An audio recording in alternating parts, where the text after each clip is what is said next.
And we are back for some Combat Corner. Max, give it to me. Yeah, I'm excited for this one. With the COVID season, you just have so many fights that fall off due to I think sometimes even a cornerman testing positive or a coach or a contact tracing, or it's like an asymptomatic bout, a false positive. So sometimes the fights will just kind of get pushed around like 1, 2 weeks back, and it'll cripple a card, but it can also stack a card.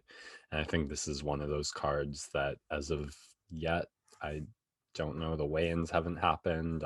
You never know what's going to happen on the day of, because we've had some crazy ones. But as of right now, nothing's been canceled. So fingers crossed that this one stays as is on paper, because it's pretty deep and some consequential, exciting matchups. I've chosen five to go a little more deep on. First off, the main event, Rozenstruick versus Cyril Bongang. Two very similar fighters at heavyweight, like as technical as they come, both coming from kickboxing um, competition, with Rozenstruick traditional kickboxing, Cyril Gane coming from a Muay Thai background, where they both had a lot of success, both entered the UFC and kind of tore through the heavyweight division early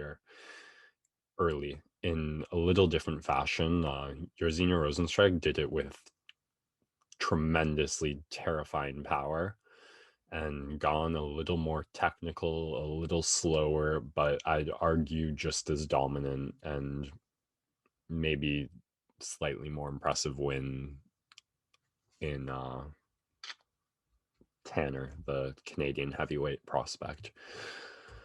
And then Rozenstruik earns his big moment against Ngannou with that crazy last 10-second knockout of Alistair Overeem. And then Ngannou does what Ngannou does, gets a bounce back fight against JDS, ends it in the second round. Cyril Gane, on his own timeline, earns a shot at JDS and similarly ends it in the second round. Consequentially, I think this matchup is pretty big. I would like to see the winner fight the Curtis Blades, who just lost to Derek Lewis, which would a win over Blades would, I think, put them kind of right near a title shot, because they'd be on a nice 3 or higher win streak at that point over big names. The fight itself, I don't have the highest of hopes for. Typically, when you get two guys like this, it's going to be a kind of chess match, a waiting game. Both these guys like to counter strike, make the opponent misstep, and then make them pay for it, establishing a safe distance and winning the fight from there. And I mean, heavyweight, you never know. One punch can end the fight at any time.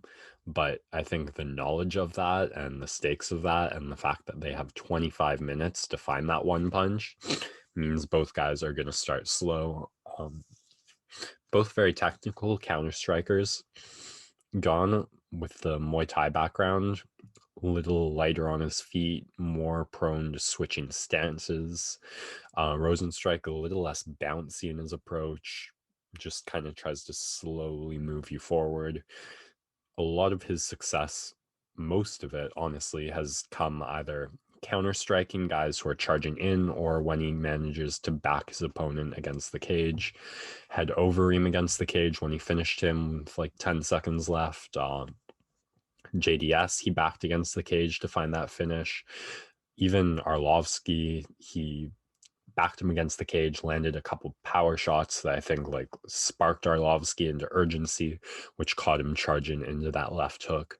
But then he's also just power. I mean, that jab that he knocked Alan Crowder out with was just a textbook left hand jab, but big guy, very technical, just knows how to generate power with that frame. Cyril Gane, little more varied in his approach, Like I said, he likes to switch stands. He takes his time, stays out of danger, and just kind of neutralizes the opponent's offense first and then gets to work. When the finish presents itself, he's happy to take it, but a little less of that like branded heavyweight knockout power.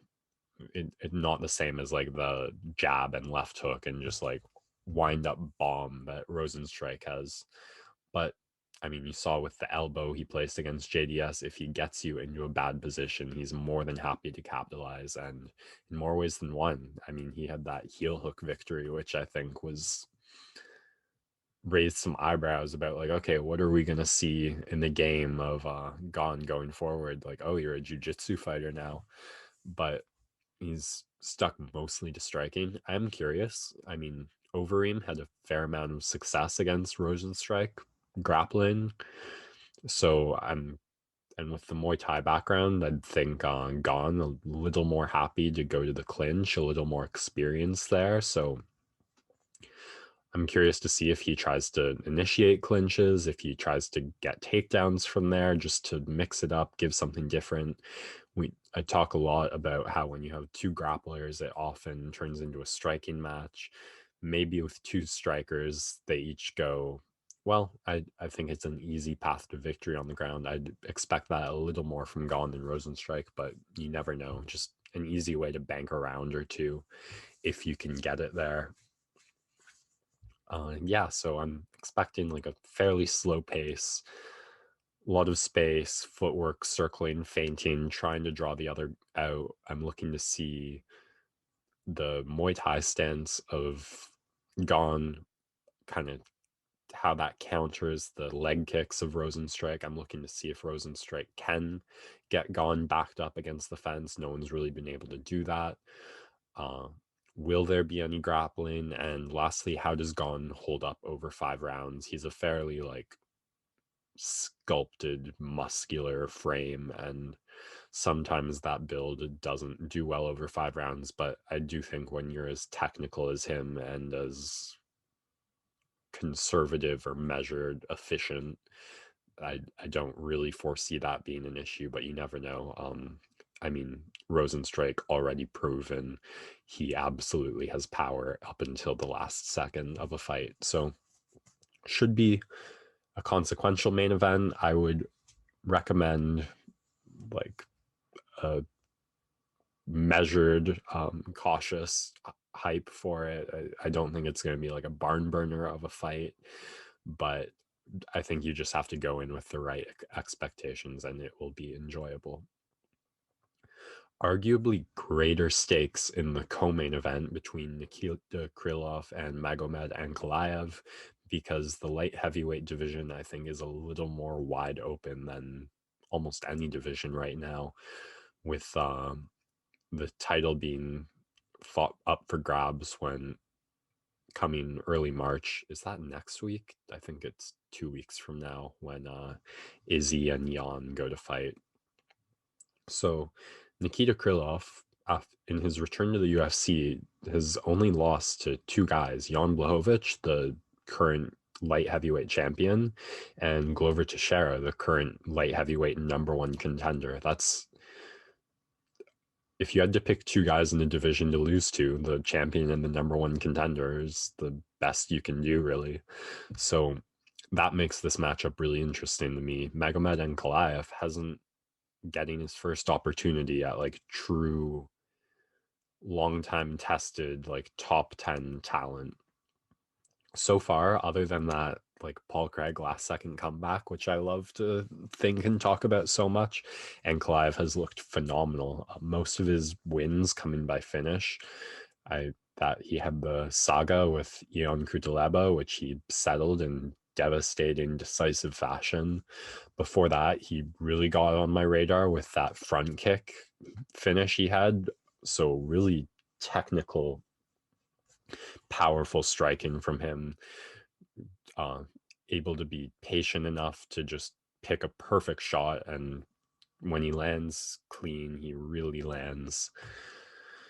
I'm curious if Krylov goes to the grappling, because he's really kind of made a point of emphasis of taking like a versatile approach, but then hammering it in where he thinks his opponent's weak. You saw against Johnny Walker, he wanted to do nothing but grapple. Against Glover Teixeira, after Glover kind of outgrappled him in the first round, he was like, okay, let's try and strike. That didn't go great for him, so he went back to the grappling. So just well-rounded game that comes from being at the highest level for so long. He's able to test you out in different fields, and when he feels like he finds that advantage where you're weaker than him, that's where he's going to keep the fight and dictate it. So just really interesting with a guy like Ankalaev who's taken his time and polished his game after that upset against Paul Craig. And now we're going to see like how high of a level has he brought it to, because I think the winner of this fight is in a position for like a top 5 matchup against like a Yuri Prochanezo, or I think you've got Dominic Reyes fighting him. The other guy's name is the guy who beat Anthony Smith earlier this year. His name is drawing a blank on me right now, but I think top 5 situated. Can Ankalaev keep the hype going, or is the longtime veteran top talent of Krylov going to find a hole? Is it going to be grappling Krylov is going to lead on, because Ankalaev has that like sambo Russian base, so bad takedowns are going to get him in trouble, but the jiu-jitsu game is there for him. If he can make it a grappling match, that's probably his biggest advantage on paper in submissions. But if he plays that game too riskily, he's going to end up on the bottom of some nasty ground and pound. Also, he threw a lot of like open kicks, open hooks against Glover. So I'm curious if the accuracy and timing of Ankalaev can make him pay a little more than Glover did, but should be a fantastic co-main event. Kind of similar to Nikita Krylov's record is Jimmy Rivera, who's up in this next fight I want to talk about against Pedro Munoz, in that his losses look a lot better in hindsight than some. I mean, he's lost, I think, 3 of his last 4, but they're against like the peaking Marlon Moraes when he was on that crazy finishing streak, and then Aljamain Sterling and Peter Yan, who are going to fight for the UFC title. He kind of had I guess he's lost 3 of his last 5, maybe, because there was a win against John Dodson in there. His last fight against like the surgeon, Cody Stamen, he made a statement of like, you guys, I know my record doesn't look great, but I'm still a top 5 talent in this division. Don't sleep on me. And I mean, just kind of dominating Stamen. And I think his strength is his versatility. He just does everything at a relatively high level, whether it's the wrestling, whether it's the striking, if he's going to box, if he's going to kickbox. He's got great footwork. And I think that's going to be pretty favorable to him in this Pedro Munoz matchup, because Munoz is a much more I guess, spear-like in a couple things really, really well. He's got that crazy right hook with like an overhand that just has so much power if he can land it. And then he's got fantastic submissions if he can bring it to the ground. But I think in this kind of matchup, that's probably going to favor Rivera, in that he's got the wrestling to negate the takedowns of Munoz, and he's got the footwork and the striking to be on the lookout for that right hand, and just make him pay the rest. I think gonna see kind of similar to the Munoz Edgar fight, where Rivera just has the circling, the fakes to draw out and escape the pressure of Munoz and make him pay enough to win rounds. I mean, Rivera was the Yan fight was incredible to watch, because he kept winning 3-4 minutes of the round and then getting clipped right in the last minute. But if Rivera can put together a little winning streak, I think people will look, and Yan still remains the champion. He would be an interesting contender based on the back and forth of their first fight. So looking just footwork and versatile striking of Rivera to draw out the kind of bullish fighter in Munoz, make him miss, make him pay. Really high level fight at bantamweight, and I'm happy this one's happening after getting canceled a couple weeks back. Next fight I want to talk about, Angela Hill versus Ashley Yoder. Not the most consequential of matchups in women's strawweight, but the most interesting women's division. Angela Hill kind of reinventing herself in like a cowboy-esque fashion over the past year and a little more, just taking so many fights, and she just kind of ran through like the bottom middle of the women's strawweight division in like quick, decisive, dominant fashion and in short time, and that earned her a opportunity to take a crack at like the higher peaks of the strawweight division. And both times she was one judge's scorecard away from in one round from getting her hand raised. And I don't know. I had Michelle Watterson beating her in their excellent main event fight earlier this fall, but the Gedalia fight, I did kind of think she won.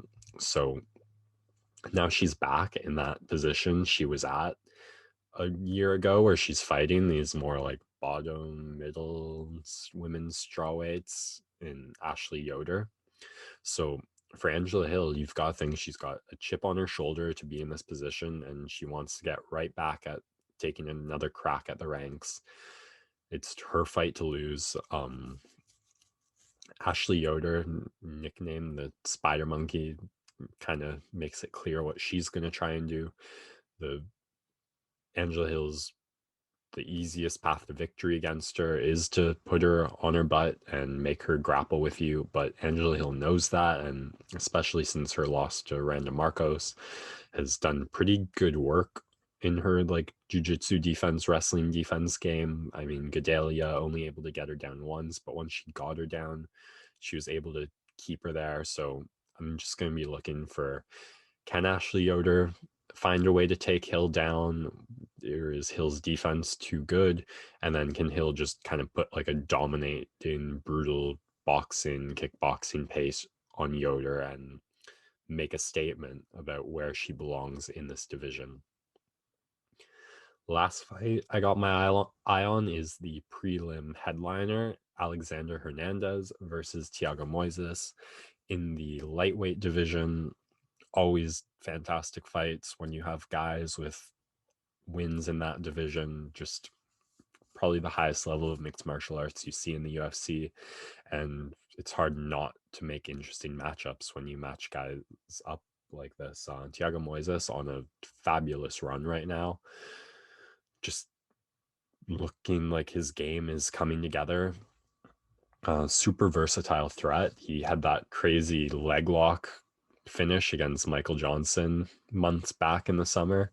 And then he showed some really great stand up against Bobby Green more recently, which, if you're a jiu-jitsu guy and if you're competing at the lightweight division, you need that stand up, kind of like Carlos Diego Ferreira. Like, you just need to be able to do everything at such a high level. And that's what you're seeing with Moises, the game really rounding out, showing great kicking, great striking defense, and wins like the one he had over Bobby Green are what you need to climb your way to the top.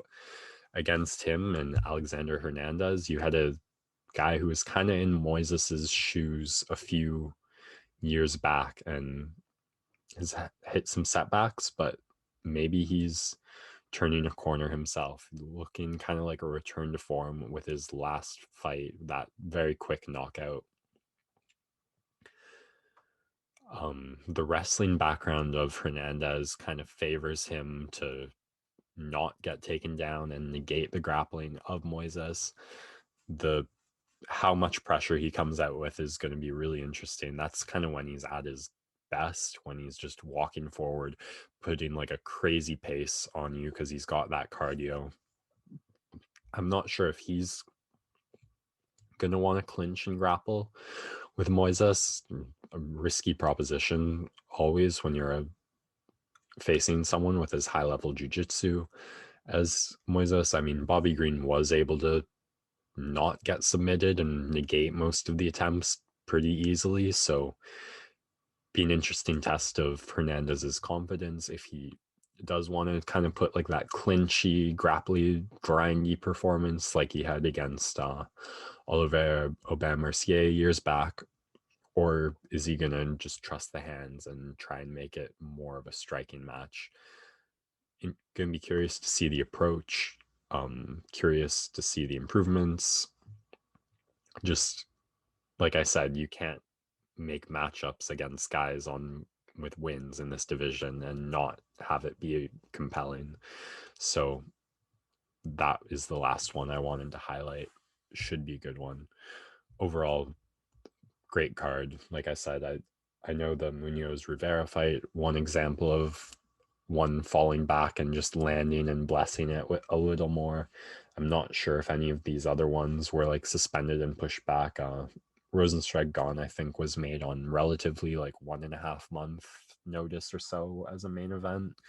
So maybe another consideration for cardio there. But I think they'll be measured enough to not like gas their arms out, swanging and banging. But I'm excited to see. Looking forward to it. And Monday we'll be there to recap it. Till then, I'm going to take a quick break and then come back to talk, I think, some basketball.